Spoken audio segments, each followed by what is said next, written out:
pronto para a luta. Então, você vai pregar o evangelho em algum lugar?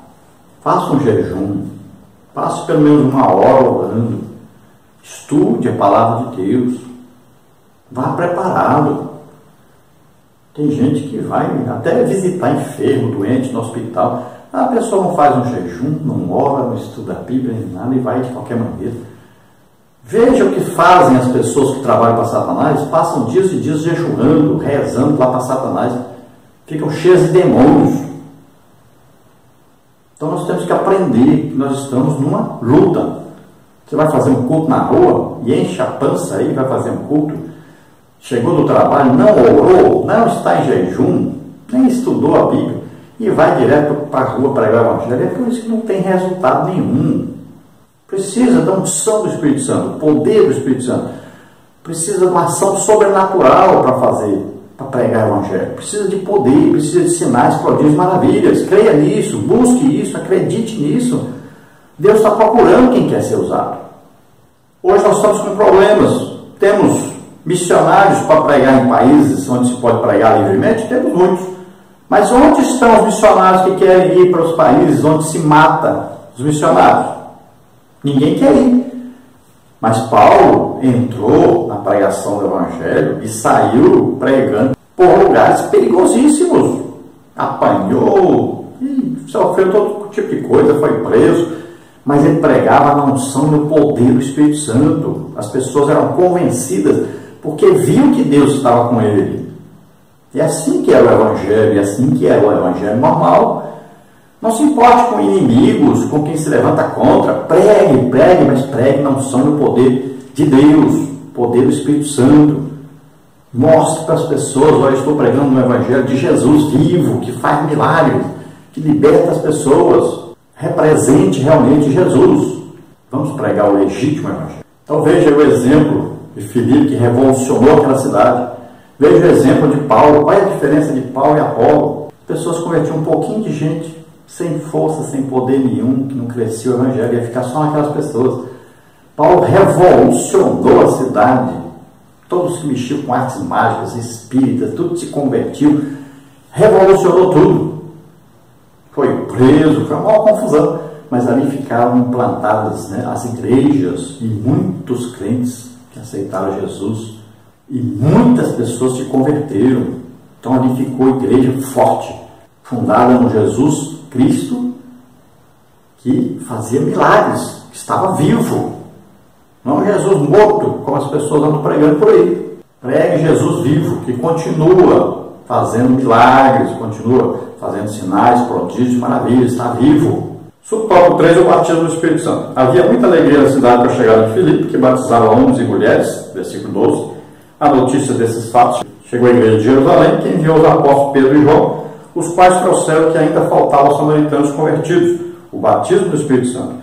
Ao chegar a Samaria, eles impuseram as mãos sobre os novos crentes que receberam o Espírito Santo, versículo 13. Então veja só, Filipe pregava, aconteciam sinais, prodígios e maravilhas, mas ele não pregou sobre o batismo do Espírito Santo, não ensinou sobre o batismo do Espírito Santo, não ensinou o que trazia a ele aquele poder para que aquelas coisas acontecessem. Então muita gente se convertia. Então chegou a notícia em Jerusalém: olha, os samaritanos estão se convertendo no evangelho. Então a barreira de inimizade foi quebrada. Agora eles são igrejas, são novos convertidos. E lá está acontecendo o seguinte: estão se convertendo, mas não tem ninguém sendo batizado no Espírito Santo. Então a igreja se reúne e envia para lá, para Samaria, Pedro e João, os dois principais apóstolos, Pedro e João. Então vão Pedro e João para lá. Lá eles vão orar pelos samaritanos que haviam aceitado Jesus como Senhor e Salvador. E eles são batizados no Espírito Santo. Você pode ver que a Bíblia diz que eram todos batizados no Espírito Santo. Não é como hoje, que a gente vai orar, 2, 3, 5 pessoas, 10 pessoas batizadas no Espírito Santo. E o resto não é, porque não tem um coração sincero, não tem realmente o desejo, não tem realmente fé. Tópico 3. Filipe em Samaria e Simão, o mágico. Antes da chegada de Filipe a Samaria, ali estava Simão, o mágico, um entre os vários impostores que afirmavam possuir os segredos da natureza e comunicar-se com o mundo invisível. dedicando-se ao ocultismo e ao curanderismo. Tudo isso se chama artes mágicas, superstições populares, práticas enganosas, sob a égide do príncipe das trevas. Então vamos ver aí que o evangelho foi pregado por Filipe, sinais, prodígios, maravilhas aconteciam, e havia ali Simão, mágico, Simão, que era usado por Satanás e seus demônios, né? Não sabemos exatamente em que, mas pelo que tudo indica, como um médium no espiritismo que nós temos no Brasil, por exemplo, vários médiums, né? Existem curas, existem coisas fantásticas, né? Revelações. E esses médiums são pessoas que recebem demônios. E aí ele vai falar com a voz daquela pessoa que morreu, vai escrever do jeito que aquela pessoa, com a letra que a pessoa escrevia.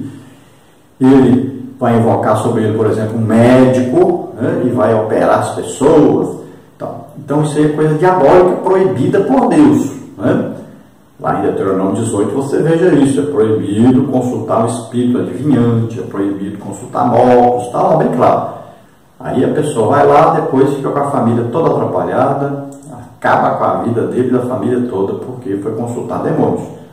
Então Simão aí, o mágico, era um desses aí, e vivia ali, e também se converteu, vendo sinais, prodígios e maravilhas. Sinais, prodígios e maravilhas, você fala assim, mas ele se converteu por causa dos sinais, prodígios e maravilhas. O que é isso? As pessoas seguiam Jesus por quê? Por causa dos sinais, prodígios e maravilhas. Pedro ganhou aí um monte de almas lá na Porta Formosa. Por quê? Por causa de um milagre. Os milagres são a atração do Evangelho. Paulo em Listra orou, arejado andou. Multidões se converteram. Milagres são atrações. Né? Então, sinais, prodígios é para isso, para atrair as pessoas para o Evangelho. Mais do que certo. E é assim que era o Evangelho pregado por Jesus. As pessoas iam atrás dele por causa dos sinais, prodígios e maravilhas, mas ouviam a palavra de Deus. Hoje nós estamos fazendo completamente diferente. Nós queremos atrair as pessoas com cantores famosos, de altos cachês, de alta fama, com pregadores palhaços, com pregadores, né, gritam e tal, quer ganhar as pessoas do grito mesmo. Totalmente contrário ao que a Bíblia ensina, o que Jesus ensinou. Então, como a pessoa não quer jejuar, não quer orar, né, não quer estudar a Bíblia, não quer pagar o preço, nós chamamos de pagar o preço, né, sofrer pelo Evangelho, a igreja não quer passar aí tempo orando, jejuando, aí tem que chamar um pregador de fora, tem que chamar uma pessoa famosa para atrair as pessoas, um cantor famoso. Então, se você quer atrair as pessoas por causa de música boa, de teatro, de dança, de pregadores bons, aí você vai perder, porque em outros lugares tem melhores. A atração do Evangelho é presença de Deus. Onde Deus está presente, acontecem milagres, acontecem sinais, prodígios e maravilhas. A atração do Evangelho é sinal, prodígio e maravilha. Não é famoso, gente famoso, não é cantor famoso, não é pregador famoso, não. Subtópico 2, a conversão de Simão mágico. O texto sagrado afirma, e creu até o próprio Simão, e sendo batizado, ficou de contínuo com Filipe, e vendo os sinais e as grandes maravilhas que se faziam, estava atônito. Versículo 13. É difícil saber até que ponto a conversão de Simão mágico era genuína, pois o relato indica tratar-se de uma conversão meramente intelectual ou artificial.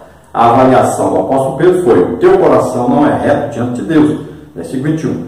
Assim impressionado nos milagres que Filipe operava, Simão teria se convencido de ser Jesus o Messias, mas não houve transformação em sua vida. Então vejam só, Filipe pregava o Evangelho, sinais, prodígios e maravilhas aconteciam.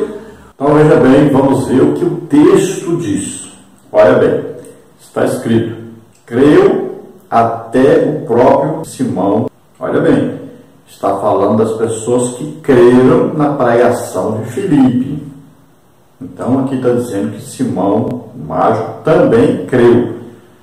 Outra coisa, sendo batizado. Então, ele creu na pregação do Evangelho, ele foi batizado nas águas, voluntariamente, ninguém o obrigou. Então, trata-se aqui de alguém que se converteu, ele aceitou Jesus como Senhor e Salvador. Ele foi atraído pelo quê? Pelos sinais, prodígios e maravilhas. E é assim que, por exemplo, na Porta Formosa, as pessoas foram atraídas pelo quê? Pelo milagre que aconteceu. E ali, quase 5.000 pessoas aceitaram Jesus. Porque se nós falarmos que o Filipe não se converteu, não aceitou Jesus aqui, nós estamos dizendo que nas outras vezes, porque houve algum milagre, ninguém aceitou.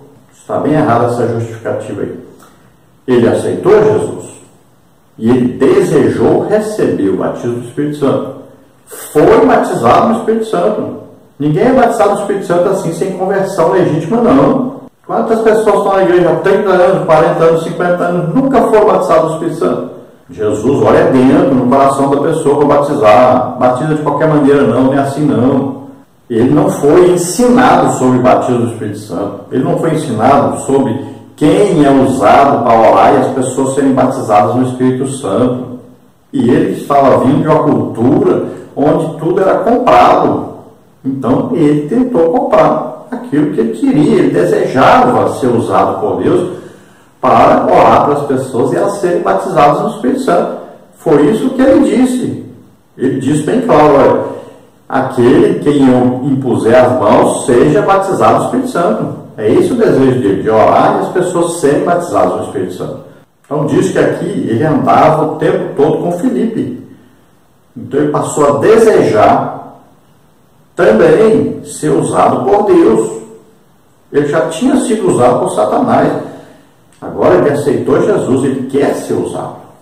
Então quando ele tem a atitude de querer comprar, e aí ele foi repreendido por isso. Ele não foi repreendido por mais nada. Que era uma atitude de acordo com sua vida anterior. Então Pedro disse, olha, essa atitude que você está tomando é maligna, é errada. Não se pode comprar as coisas de Deus com dinheiro. Com Pedro aconteceu há poucos dias atrás o que? Ananias e Safira mentiram, enganaram e morreram. Se agora o Simão estivesse do mesmo jeito, teria morrido também. Então essa atitude era completamente errada. Sim, ele pecou devido a isso. Pecou. Agora não quer dizer que ele agora vai ser lançado no inferno por causa disso, que não tenha perdão para ele por causa disso. Não. Subtópico 3, a repreensão do apóstolo Pedro. Simão o mágico foi desmascarado na tentativa de subornar o apóstolo Pedro, pensando ser possível comprar o poder do Espírito Santo. Essa atitude não condiz com a postura de um novo convertido que ainda não compreende a natureza da fé cristã. 1 Timóteo 3,6. Parece que Simão imaginou ter descoberto uma nova forma mágica, como os exorcistas de Éfeso, Atos 19,13, e dessa forma achou que podia comprar essa forma para ampliar o seu currículo e acrescentar ao seu cardápio um novo serviço para o povo. Ele não agiu com sinceridade, por isso o apóstolo Pedro amaldiçoou, versículos 20 a 23. Foi do nome de Simão que veio o termo simonia, que consiste no ato deliberado de comprar ou vender as coisas espirituais. Os discípulos de Simão ainda estão por aí negociando e vendendo as coisas espirituais. É um comentário se imaginando e olhando Simão do jeito que ele era antes de se converter. Não é?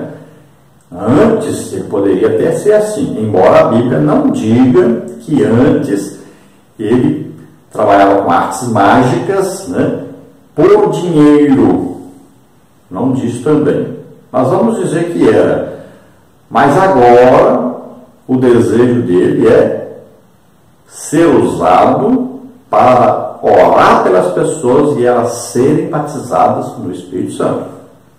Aqui o texto não diz que ele queria isso por dinheiro. Então, como Pedro disse que o coração dele, né, estava totalmente errado, fora do rumo, fora daquilo que deveria estar, então ele estava desejando o quê? Comprar alguma coisa de Deus por dinheiro. Então nós cremos que se ele tivesse um estudo bíblico, um ensino, falando, olha, para você ser usado por Deus, para orar para as pessoas serem batizadas no Espírito Santo, você precisa orar, jejuar, Você precisa estudar a palavra de Deus, você precisa ter uma vida santa, irrepreensível, vigiar os seus pensamentos, os seus desejos. Você não pode ter desejo por ganhar dinheiro. Então, tudo bem. Ele teria tido o ensino e saberia que o seu coração tinha que ser vigiado, o seu desejo antigo, né? A sua maneira de querer as coisas e de conseguir as coisas antigas não era possível mais na sua nova vida. E veja bem, para alguém orar e as pessoas serem batizadas no Espírito Santo, não é fácil não, não é assim não. Ninguém compra isso não. Para você orar e as pessoas serem curadas, ninguém compra isso não. Não se engane. Tem gente pensando que isso pode ser comprado.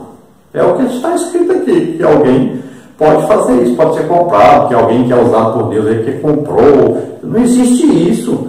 Se a pessoa apenas tiver uma briga com a esposa, ou tiver alguma intenção ruim, intenção má, só isso aí já é capaz de impedir uma ação do Espírito Santo. Tem gente que acha que as pessoas são usadas poderosamente por Deus para milagres, principalmente para impor as mãos sobre as pessoas serem batizadas no Espírito Santo. As pessoas pensam que é assim de qualquer maneira, que qualquer um pode fazer isso e acontece. Não é assim não. O Espírito Santo é muito sensível. Deus não usa as pessoas assim de qualquer maneira não. Pode ter certeza, essa pessoa passou horas e horas e horas orando em comunhão com Deus. Essa pessoa que estuda muito a palavra de Deus. Essa pessoa, a pessoa que vive separada para Deus. Essa pessoa é a pessoa que jejua muito. Não é assim não. Porque as pessoas se sentam atrás das mesas para criticar quem é usado por Deus, ao invés da pessoa ir jejuar, orar bastante, orar 2, 3 horas, que quase nenhum líder faz isso. Ninguém ora mais de 1 hora mais. As pessoas, antigamente, as lideranças oravam 3, 4, 5 horas por dia. Hoje não oram nem 1 hora, e aí querem criticar quem é usado por Deus, pessoas de oração, de vida consagrada, que jejuam muito, que dão suas vidas pelo Evangelho, que amam as pessoas. O verdadeiro amor é esse, é dar a vida pelos outros. Então, deseje as coisas de Deus, deseje ser usado por Deus, viva uma vida santa, íntegra, ore muito, ore 2, 3 horas por dia pelo menos, jejue muito, e Deus vai usar você também. Então, para mim, é bem claro aqui, quando ele diz: orem vocês por mim, orem os senhores por mim, para que não me aconteça isso que vocês estão dizendo que vai acontecer. Então, ele está se arrependendo, ele está pedindo perdão, ele está querendo oração, ele quer continuar servindo a Deus. Na Bíblia é assim: milagre, ajuntamento de gente, pregação do Evangelho e muitas conversões, não é 2, 3, 4 almas não, são milhares de almas se convertendo, olhando o poder de Deus em ação. Vão lá na África um pouquinho, passem lá um mês, pelo amor de Deus, e aprendam o que é que Deus faz, o que Deus está fazendo na terra. Seja usado. Nós precisamos ser Assembleia de Deus, precisamos ser igreja pentecostal. Pentecostal não é só falar em línguas não. Vamos à conclusão. A história de Simão Mágico nos mostra que seu comportamento foi reprovado por Deus. Há uma diferença abissal entre o poder que vem do alto e o poder sobrenatural do Espírito Santo e os pseudo-milagres operados por charlatões e embusteiros, agentes a serviço do reino das trevas. Isso nos serve de lição para estarmos alertas quanto aos líderes enganosos. Então veja só que a conclusão leva sempre para esse lado negativo, pensando naqueles que estão por aí sendo usados, né, pelo diabo e dizendo que é Deus e tal. Então vai para o outro lado. Vamos nós buscarmos o poder de Deus. Vamos nós pararmos de ficar esperando que alguém vá na igreja e ministre que aconteça um milagre. Você passe a orar aí 3, 4, 5 horas por dia, passe a jejuar pelo menos uns 2 dias por semana. Aí sim, busque, e Deus vai te usar. E Deus vai fazer milagres aí onde você está. Vamos ser realmente a Assembleia de Deus. A Assembleia de Deus nasceu no poder a unção do Espírito Santo, vendo milagres acontecerem. Amém? Vamos lá. Pai querido, em nome de Jesus, abençoa, Senhor, aqueles que se chegam a Ti agora. Salva, Senhor, essas vidas. Liberta, Senhor. Cura todas as enfermidades. Faz milagres nas vidas deles.